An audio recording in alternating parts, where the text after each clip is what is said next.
नमस्कार. मी ऐश्वर्या दर्शन क्षीरसागर तुमचं I can training इन्स्टिट्यूटमध्ये मनापासून स्वागत करत आहे. तर तुम्ही माझ्याबरोबर शिकत आहात मंथन या प्रज्ञाशोध परीक्षेचा अभ्यास. तर आज आपण पाहणार आहोत मराठी या विषयाबद्दल. जसं मी तुम्हाला सांगितलं होतं की मराठी या विषयामध्ये आपल्याला एकूण 25 प्रश्न असतात आणि प्रत्येक प्रश्न हा 1 मार्काचा असतो. त्याच्यामध्ये आपल्याला एक प्रश्न 2 मार्काला असतो. तसेच आता आपण पाहणार आहोत मराठीमध्ये. सुरुवात करूया मराठीच्या अभ्यासाला. पाहूया घटक 1. घटक 1 मध्ये जो आहे तो आहे वाचून कल्पना व संकल्पना समजणे. म्हणजेच काय, तर मराठीसाठी वाचन ही खूप महत्त्वाची गोष्ट आहे.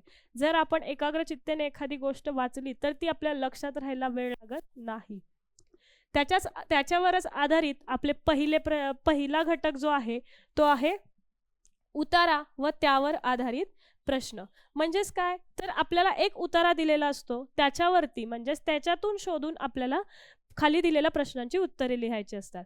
तर सगळ्यात पहिले आपल्याला उतारा हा वाचणं गरजेचं आहेच, पण त्याच्यासाठी मी तुम्हाला एक छोटीशी ट्रिक सांगणार आहे. तर ती अशी आहे की उतारा वाचण्याआधी सर्वात पहिले तुम्ही प्रश्न हे वाचून घ्यावे. आणि ही माझी एक ट्रिक आहे, कारण की जर आपण प्रश्न आधी वाचले तर आपल्याला माहिती असतं की प्रश्नामध्ये काय आहे.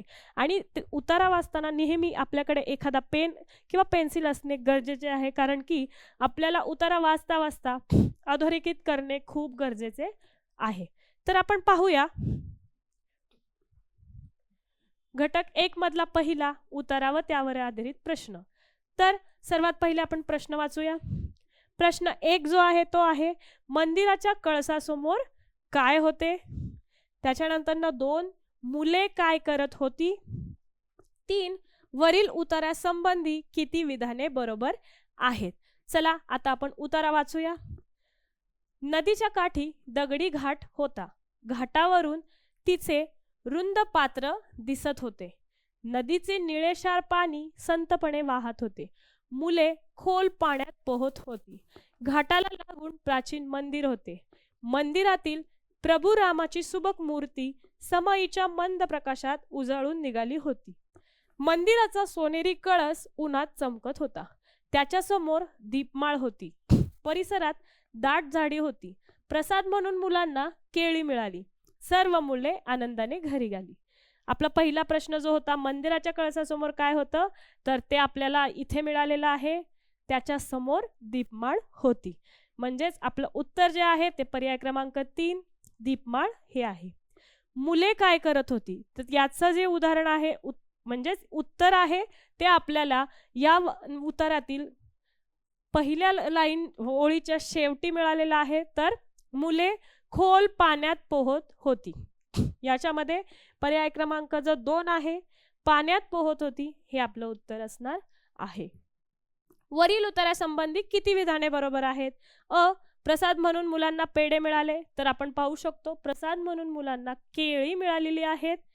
म्हणजेच पहिलं उदाहरण हे चूक असणार आहे. दुसरं आहे नदीच्या काठी दगडी घाट होता, हे तर आपल्या उत्तराच्या पहिल्याच सुरुवातीला आहे. म्हणजेच दुसरं उदाहरण हे बरोबर असणार आहे. तिसरं जे आहे मंदिराचा सोनेरी कळस उन्हात चमकत होता, हे सुद्धा वाक्य आपल्याला इथे पाहायला मिळतंय. मंदिराचा सोनेरी कळस उन्हात चमकत होता म्हणून हेही उत्तर आपलं हा पर्याय बरोबर असणार आहे. आणि नदीचे निळेशार पाणी वेगाने वाहत होते. आपल्याला इथं दिलेलं आहे नदीचे निळेशार पाणी संथपणे वाहत होते. संथपणे म्हणजे हळूवार आणि वेगाने म्हणजे जोरात. म्हणजेच ड हा पर्याय चुकीचा असणार आहे. म्हणजेच आपला उत्तर जे आहे तर याच्यामध्ये 2 वाक्य बरोबर आहेत, म्हणून आपलं पर्याय क्रमांक 1 हे उत्तर असणार आहे. आता मला या उत्तरांची जी प्रश्नांची उत्तरे आहेत ती लगेच कशी मिळाली, तर त्याच्या आधी मी प्रश्न वाचले होते आणि नंतर वाचताना मी एकाग्रतेने वाचत होते की माझे जे प्रश्न आहेत ते मला कुठे सापडतील. याच प्रकारे आपला दुसरा जो घटक आहे याच्यामध्ये आपण पाहिलं होतं उतारा. आता आपण पाहणार आहोत कविता. कविता तर सर्वांनाच आवडते. कविता म्हणायला आवडते, कविता बोलायला आवडते. पण कविता जी आहे त्याच्यामध्ये थोडेसे मराठी व्याकरणी भाषेतले शब्द सुद्धा असतात, अलंकारिक शब्द सुद्धा असतात. कधी कधी ते आपल्याला थोडंसं अवघड वाटतं, पण त्याचं एक यमक उदाहरण असल्यामुळे ते आपल्याला छान वाटतं. तर आपण पाहूया कवितावर त्यावर आधारित प्रश्न. जी ट्रिक आपण उतारावरती वापरली होती तीच आपण कवितेवरतीही वापरणार आहोत. पहिले प्रश्न वाचणार आहोत. पाहूयात. वरील कवितेत कोणत्या प्राण्याचा उल्लेख आला आहे? पाहूया कोणकोणते प्राणी आहेत. दुसरं, रंगीत पिसे कोणाला दिले आहेत तेही पाहूया. आणि तिसरं, कासव काय करतो? आता पहिल्या प्रश्नाचे उत्तर तर आपल्याला तिसऱ्या प्रश्नातच मिळालंय, तरी पण आपण कविता वाचूया. कविता आहे, 2 पाय छोटे 2 पाय मोठे, कांगारूच्या पोटाला पिशवी कोण शिवते? एवढासा ससा एवढे मोठे कान, एवढा मोठा हत्ती त्याचे शेपूट मात्र लहान, एक डोळा बंद करून बगळा बसतो टपून, पाठीवरचं ओझं कसं कासव ठेवतो जपून, पंख असून शहामृग उडत नाही कसं, कुणी दिली मोराला ही रंगीत पिस. तर ही आहे कविता, आपण वाचलेली आहे. त्यातला पहिला जो प्रश्न आहे, वरील कवितेत कोणत्या प्राण्याचा उल्लेख केलेला आहे? आता पाहूया. आपल्याला प्राणी विचारलेले आहेत, मी अधोरेखित केलेले आहेत. पहिलं आहे कांगारू, ससा, हत्ती, बगळा, कासव, शहामृग, मोर. पण याच्यामध्ये बगळा, शहामृग आणि मोर हे पक्षी आहेत आणि प्राणी कोणते आहेत? तर कांगारू, ससा, हत्ती आणि कासव. तर याच्यामध्ये पाहूया, कांगारू आहे, कासव आहे, म्हणजेच गाढव तर नाहीये, आणि कबूतर तर हा पक्षी आहे. पाहूया, उत्तर आहे आपलं अ आणि क, जे की पर्याय क्रमांक आहे 3. नंतर पाहूया, रंगीत पिसे कोणाला दिली? आपल्याला कवितेच्या शेवटच्या ओळींमध्ये आपल्याला हे पाहायला मिळते, कुणी दिली मोराला ही रंगीत पिसे. म्हणजेच रंगीत पिसे कोणाला आहेत? तर मोराला. पुढे आहे, कासव काय करतो? तर कासवाचं जे आहे ते आपण इथे वाचू शकतो, पाठीवरचं ओझं कसं कासव ठेवतं जपून. म्हणजेच कासव काय करत आहे? एक डोळा बंद करून बसतो? नाही. पाण्यात पोहतो? नाही. पाठीवरचे ओझे जपून ठेवतो. पर्याय क्रमांक 3 हे आपलं उत्तर आहे. आत्ताच आपण वाचन आणि संकल्पना समजून घेणे याच्यावरती आपले जे 2 महत्वाचे प्रश्न आहेत ते पाहिलेले आहेत. एक आहे उतारावर त्यावर आधारित आणि दुसरे आहे कवितावर त्यावर आधारित प्रश्न. चला आता आपण पुढे थोडंसं जाऊया. घटक 1 आपला संपलेला आहे. आता आपण पाहणार आहोत घटक 2. तर घटक 2 मध्ये काय आहे? तर आपल्याला व्याकरणाची सुरुवात झालेली आहे. व्याकरण म्हणजेच आपल्याला काहीतरी एक थोडंसं शब्दांबद्दल, वाक्यांबद्दल माहिती याच्यामध्ये आपल्याला समजणार आहे. तर आहे घटक 2 म्हणजे कार्यात्मक व्याकरण. याच्यामध्ये सर्वात पहिला जो घटक आहे तो आहे शब्दांच्या जाती. म्हणजेच शब्द हे कोणत्या कोणत्या प्रकारचे असू शकतात किंवा आपण शब्दांना काय काय म्हणू शकतो. तर या घटकात आपल्याला अभ्यासक्रमानुसार शब्दांच्या 4च जाती अपेक्षित आहे. म्हणजे तशा भरपूर जाती आहेत, पण आपल्याला अभ्यासासाठी या 4 जाती खूप महत्त्वाच्या आहेत. त्यातली पहिली आहे नाम, दुसरी सर्वनाम, तिसरी विशेषण, चौथं क्रियापद. त्यातली जी पहिली आहे नाम ती आपण पाहूया. चला, नाम. पहिली जात जी आहे शब्दाची ती आहे नाम. वाचूया. कोणत्याही दृश्य व अदृश्य, दृश्य म्हणजे दिसणारे, अदृश्य म्हणजे न दिसणारे, सजीव निर्जीव म्हणजे सजीव म्हणजे ज्याच्यामध्ये प्राण आहे, निर्जीव म्हणजे ज्याच्यामध्ये प्राण नाही, वस्तूच्या नावाला नाम असे म्हणतात. म्हणजेच जे दिसतंय, नाही दिसत आहे, जे सजीव निर्जीव आहे त्यांचं जे नाव आहे त्याला नाम म्हणतात. आता उदाहरणे पाहूया. पक्ष्यांची, म्हणजेच पक्षीमध्ये आपण पाहतोय पक्ष्यांमध्ये भरपूर पक्षी, कबूतर, कावळा, मोर. पक्ष्यांची उदाहरण कावळा. फुलांची म्हणजे गुलाब. पशूंची म्हणजे पशु म्हणजे प्राणी, वाघ. फळांची आंबा, फणस. पर्वतांची म्हणजे हिमालय. वस्तूंची म्हणजे पुस्तके, पेन्सिल. धान्यांची म्हणजे गहू, तांदूळ. नद्यांची म्हणजे गंगा, कावेरी, कृष्णा. मुलांची म्हणजे अतुल, राम. मुलींची शारदा, सीता. देशांची म्हणजे भारत, अमेरिका. ऋतूंची आणि वसंत, शिशिर, ग्रीष्म, हिवाळा, उन्हाळा, पावसाळा. ही जी ऋतूंची नावं, ही जी सगळ्यांची नावं आहेत यांनाच आपण म्हणणार आहोत नाम. तर याच्यामध्ये आता आपण पाहणार आहोत नाम म्हणजेच काय. एवढं कळालं की आपल्याला एखाद्या वस्तूचं नाव किंवा एखाद्या गोष्टीचं किंवा एखाद्या सजीवाचं नाव म्हणजेच नाम. आता आपण प्रश्न पाहूया. प्रश्न काय आहे तर वाक्यामधील नाम शोधा. पहिलं वाक्य आहे मंगेशला बाबांनी 2 रुपये दिले. आता याच्यामध्ये मंगेश हे मुलाचं नाव आहे, बाबा म्हणजेच त्याचे वडील हे सुद्धा नाम आहे, 2 ही एक 2 म्हणजे एकक आहे म्हणजेच 2 रुपये आहेत तेही नाव आहे. म्हणजेच मंगेश, बाबा, 2 ही सगळी नाम याच्यामध्ये आहेत. त्याच्यानंतर ना कळसुबाई शिखर सह्याद्री पर्वतात आहे. याच्यामध्ये पाहूया कळसुबाई हे सुद्धा नाव आहे शिखराचं. शिखर म्हणजे कोणतेच कळसुबाई हे सुद्धा नाम आहे. पुढे आहे सह्याद्री हेही पर्वताचं नाव आहे आणि पर्वत हे सुद्धा एक नाम आहे. याच्यामध्ये सुद्धा आपल्याला नामाची भरपूर सारी उदाहरणं मिळाली आहेत. पुढचा प्रश्न आहे त्याच्यामध्ये आपल्याला रिकामी जागा भरायची आहे नामाने. तर उदाहरण आहे मीठ घातल्याने पदार्थाची काय वाढते. तर मीठ घातल्यानंतर जर एखादा पदार्थ अळणी असेल तर तो त्याची चव वाढते. म्हणजेच मीठ घातल्याने पदार्थाची चव वाढते हे झाले नाम. तर आता आपण पाहिलं नाम. त्याच्यानंतर आता पाहूया आपला दुसरी शब्दाची जात जी की आहे सर्वनाम. आता आपण पाहतो नाम म्हणजेच काय तर मुलाचे नाव, मुलीचे नाव जे पण असेल ते.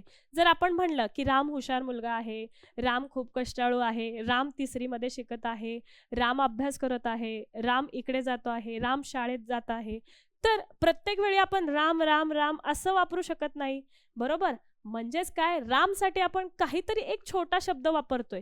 म्हणजेच नामाऐवजी वापरल्या जाणाऱ्या शब्दाला सर्वनाम असे म्हणतात.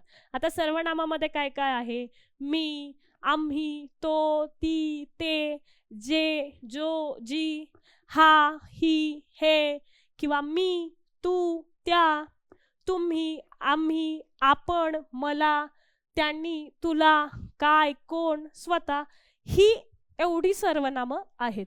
जसं मी आता रामाचं उदाहरण दिलं त्याच्यामध्ये आपण काय म्हणू शकतो, राम एक हुशार मुलगा आहे, तो शाळेत जातो, तो खूप हुशार आहे, तो खूप कष्टाळू आहे. म्हणजेच रामाबद्दल आपण तो वापरलं म्हणजेच तो हे झालं सर्वनाम. पाहूया प्रश्न वाक्यातील सर्वनाम शोधा.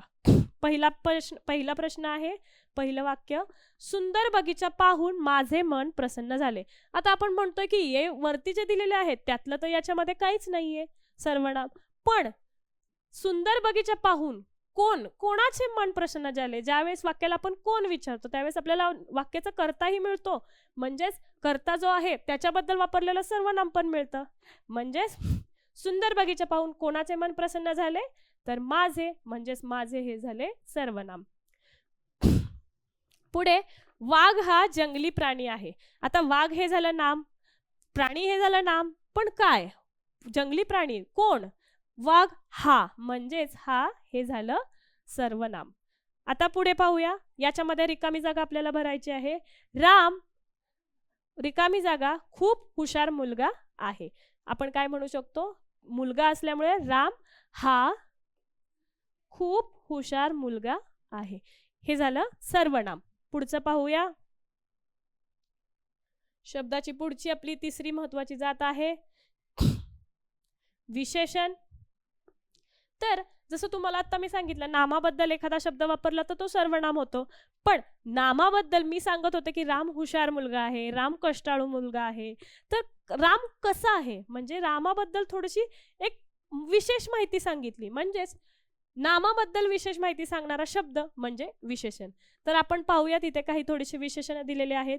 रुपये म्हणजे किती रुपये, जसं आपण मागच्या उदाहरणात पाहिलं 2 रुपये, तसं इथं 100. ऊन कसा आहे, कडक.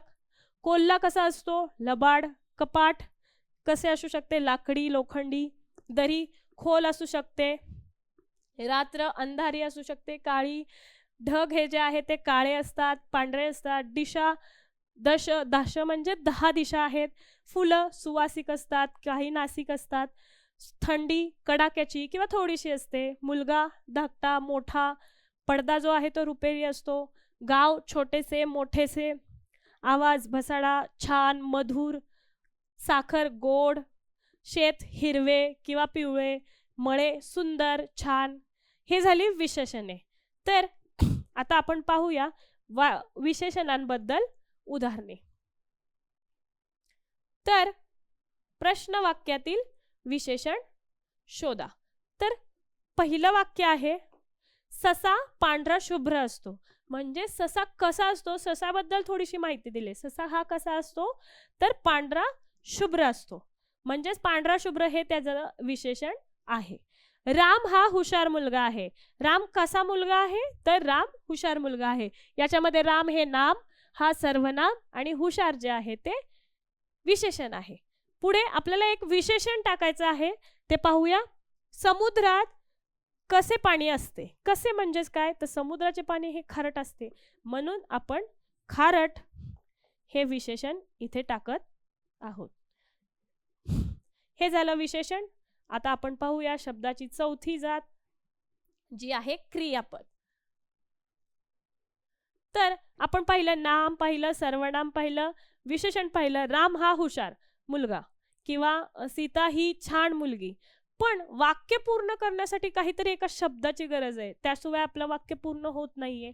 म्हणजेच क्रिया दाखवणारे शब्द, म्हणजेच काहीतरी क्रिया करतोय तो दाखवणारा शब्द आणि वाक्याचा अर्थ पूर्ण करणाऱ्या शब्दाला क्रियावाचक, म्हणजेच क्रियावाचक शब्दाला क्रियापद म्हणतात. वाक्य क्रियापदाशिवाय अपूर्ण आहे. पाहूया. बहुतेक वेळा क्रियापद हे वाक्याच्या शेवटी येते, परंतु काही वाक्यात ते मध्ये येऊ शकते. म्हणजेच काय तर कधी नेहमी करून वाक्याच्या शेवटी हे क्रियापद असतं. म्हणजेच काय, जर आपण पाहिलं नदीचे पाणी निळेशार होते हे क्रियापद झाले. नदीचे पाणी निळेशार एवढंच जर म्हणले तर वाक्य पूर्ण होणार नाही. होते म्हणल्यानंतर किंवा आहे म्हणल्यानंतर ना ते वाक्य पूर्ण होणार आहे. तशाच प्रकारे क्रियापद हे वाक्यासाठी खूप गरजेचं आहे. पाहूया प्रश्न. वाक्यातील क्रियापद शोधा. पहिलं वाक्य आहे रेखा छान चित्र काढते. रेखा हे झालं नाम, छान हे झालं विशेषण, चित्र हे पण झालं नाम. पण रेखा छान चित्र जर एवढंच म्हणलं तर आपल्याला पुढचं वाक्य कळणार आहे का? नाही. काढते हे जे आहे हे आपलं क्रियापद आहे. पुढे दुसरं वाक्य, मी चाललो आता महाबळेश्वरला. मी आता महाबळेश्वरला चाललो आहे, म्हणजेच ही काहीतरी क्रिया आहे ना, तो काहीतरी करतोय. जसं रेखा छान चित्र काढतीये म्हणजे ही एक क्रिया आहे, तसंच तो महाबळेश्वरला चालला आहे म्हणजे चाललो हे जे आहे हे क्रियापद. काहीच ठिकाणी क्रियापद हे मध्ये येतं, नाहीतर प्रत्येक वाक्यांच्या शेवटी हे क्रियापद असतं. त्याच्यानंतर ना तिसरं वाक्य आहे, त्याच्यामध्ये आपल्याला क्रियापद लिहायचे आहे. पाहूया. अमर अभ्यास. काय अमर आणि अभ्यास काय तर अमर अभ्यास करतोय, करत होता, करत आहे, हे झाले वाक्याची क्रियापदे. अमर अभ्यास करतो हे झालं आपलं वाक्यातील क्रियापद. तर आपण आतापर्यंत पाहिलं नाम, सर्वनाम, विशेषण आणि क्रियापद. तर ह्या झाल्या आपल्या शब्दांच्या जाती. मराठीमध्ये आज आपण पाहिलं उतारा व त्यावरील प्रश्न. याच्यावरती आपण प्रश्न झाल्यानंतर ना शब्दांच्या जाती पाहिल्या. मला वाटतंय तुम्हाला हे सगळं समजलं असेलच. जर नसेल समजलं तर तुम्ही मला कमेंट बॉक्समध्ये नक्की सांगा. आणि व्हिडिओ आवडला असेल तर आपल्या आयकॉनच्या पेजला लाईक, शेअर, सबस्क्राईब नक्की करा. थँक्यू.